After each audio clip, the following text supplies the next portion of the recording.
That's the jingle bell. Na, na, na. Ah! Je pense que j'ai plus de batterie dans ma manette. Ah! Salut tout le monde, j'espère que vous allez bien. Je suis full excitée aujourd'hui parce que c'est le début officiel de ma série de Noël. Parce qu'on est rendu en décembre, puis j'ai 5 vidéos sur le thème de Noël de prévu pour vous. Fait que j'espère vraiment que vous allez me suivre là-dedans. D'ailleurs, si vous n'êtes pas encore abonné, c'est le temps de le faire, comme ça vous allez manquer aucune vidéo. Faut juste activer la petite cloche pour recevoir les notifications. Donc, ce que je vous présente aujourd'hui pour ma première vidéo de Noël, c'est des DIY, un peu comme j'avais fait l'année passée. L'année passée, j'en avais fait 5 et c'était une version plus dernière minute. Cette année, je vous en présente 4 qui sont tous très beaux et très simples à faire, donc j'espère vraiment que vous allez les reproduire. Si c'est le cas, n'oubliez pas de me taguer sur vos photos Instagram, j'aime toujours ça, voir ça. Alors sans plus tarder, je vous laisse sur les DIY et on se retrouve juste à la fin.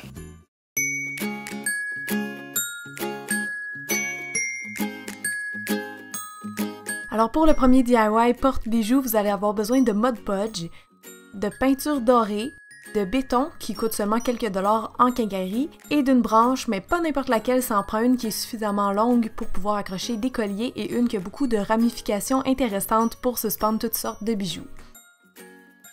Une fois que vous avez trouvé la bonne branche, c'est fort probable que vous deviez couper un petit peu les extrémités, question qu'elles soient pas trop longues ou accrochantes. Pour ce faire, vous pouvez tout simplement utiliser des pinces coupantes ou des ciseaux.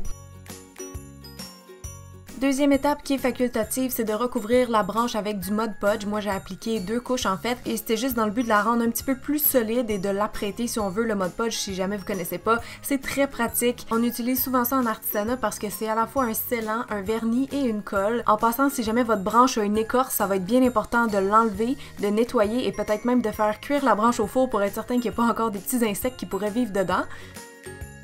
Pour la deuxième couche de Mod Podge, vous allez savoir quand la faire parce qu'en fait, quand on applique le produit, c'est blanc, mais ça sèche complètement transparent, donc ça prend seulement quelques minutes pour faire cette étape-là. Une fois que c'est fait, on peut aller peindre la branche en doré. Vous pourriez aussi la laisser naturelle si vous préférez, mais si jamais vous utilisez une peinture en spray comme moi, n'oubliez pas de porter des gants et de faire ça à l'extérieur. On va maintenant faire le pied en béton, c'est la première chose à laquelle j'ai pensé étant donné que ça fait une base suffisamment solide pour accrocher des bijoux. Tout ce que vous avez besoin, c'est de rajouter de l'eau graduellement dans la petite poudre et ça va finir par faire une espèce de pâte. Vous voulez une pâte qui se tient, rien de trop sec ou trop liquide. Une fois que c'est prêt, je transfère ça dans un pot en plastique. C'est important d'avoir quelque chose qui va facilement se démouler ou se couper. Bien important avec le béton aussi de toujours utiliser des trucs jetables parce que ça peut tacher ou altérer d'autres matériaux. Alors je presse le mélange bien comme faut dans le fond pour que ça soit uniforme et je peux venir insérer ma branche au milieu. La branche tiendra pas d'elle-même malheureusement, donc c'est pour ça que j'ai pris un pot assez haut. Je me suis dit que j'allais mettre comme des petits supports. En fait, c'est juste des bâtons de popsicle que j'ai mis autour pour stabiliser le tout pendant que ça sèche. Personnellement, j'ai attendu une journée avant de démouler, ça dépend toujours de la sorte de votre béton, mais là vous voyez que je coupe le pot, ça s'enlève très bien et ensuite je vais tirer doucement pour sortir tout le produit fini. Ensuite, il reste juste à sabler légèrement pour enlever l'excédent de béton.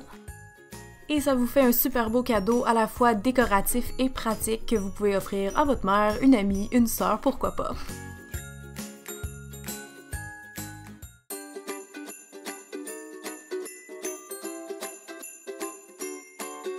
Pour le deuxième projet, vous allez avoir besoin d'un tote bag vierge que vous pouvez trouver à 5 $ chez Dessert ou encore en ligne.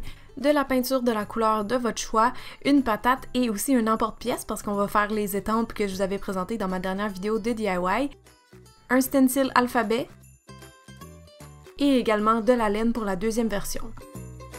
Pour faire l'étampe, vous avez besoin d'une surface plate, donc commencez juste par enlever un côté de la patate avec le petit couteau et ensuite vous avez juste à enfoncer l'emporte-pièce pour créer votre motif. Ça demande un peu de force, mais une fois que c'est fait, on est capable de voir le contour et c'est là qu'on va venir couper délicatement autour des lignes, assez creux dans la patate pour avoir vraiment une étampe qui se prend bien en main.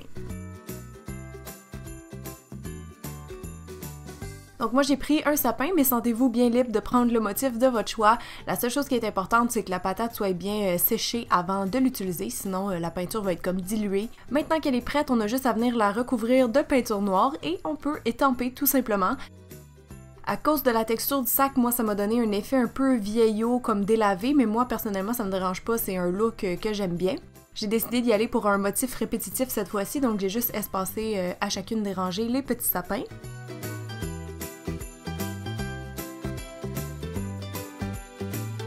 Et voilà, c'est déjà tout, ça leur a pris seulement 10 minutes puis je trouve que ça fait une petite idée cadeau originale ou même pour emballer d'autres cadeaux, ça peut être un petit ajout intéressant.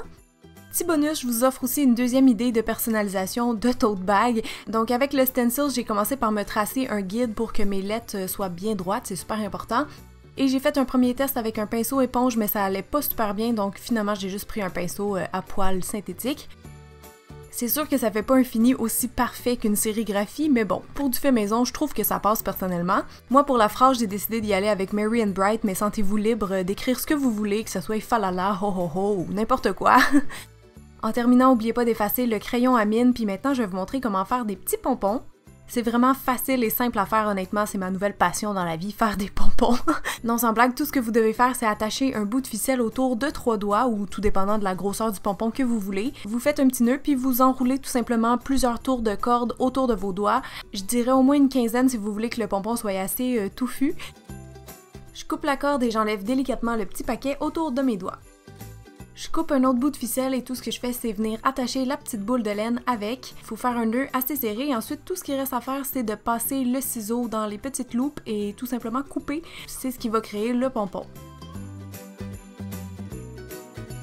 Pour les attacher au sac, finalement, moi j'ai utilisé une très bonne colle, mais vous pourriez aussi les coudre ou prendre de la colle chaude.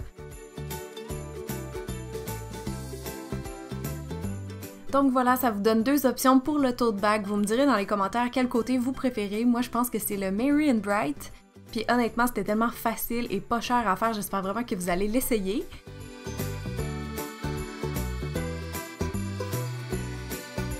Prochain projet, on va créer des baumes à lèvres avec seulement 3 ingrédients. Ça vous prend d'abord une huile, soit de coco ou autre, du beurre de karité que vous pouvez trouver en ligne ou dans des magasins d'aliments naturels, et finalement de la cire d'abeille de grade cosmétique. Si vous voulez parfumer le baume, vous avez juste à prendre une huile essentielle, et finalement vous allez avoir besoin de cuillères à mesurer et d'un petit pot.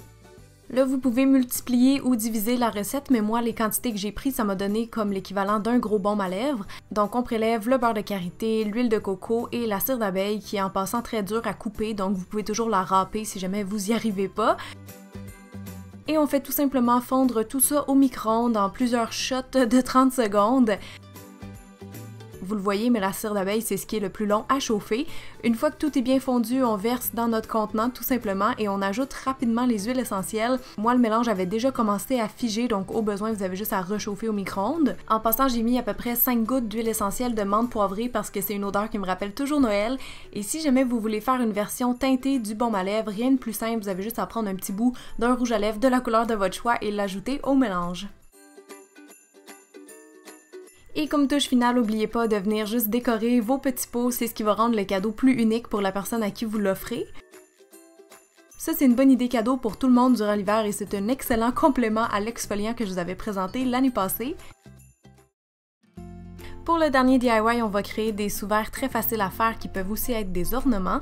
Pour ce projet-ci, vous allez avoir besoin de peinture à craie, de sous-verres en liège ou en rondin de bois, mais c'est un peu plus cher, et de craie. Vous pouvez peindre en entier les sous-verres, mais moi je voulais faire un petit effet tableau, donc en fait j'ai pris juste un truc qui était rond, un peu plus petit que la largeur des sous-verres, et c'est toute cette zone-là que je viens recouvrir avec la peinture.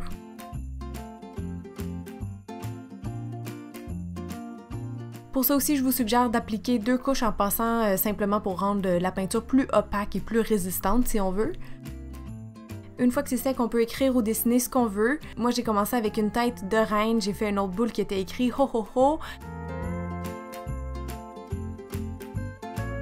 J'ai eu aussi l'idée d'écrire But First Eggnog au lieu de But First Coffee.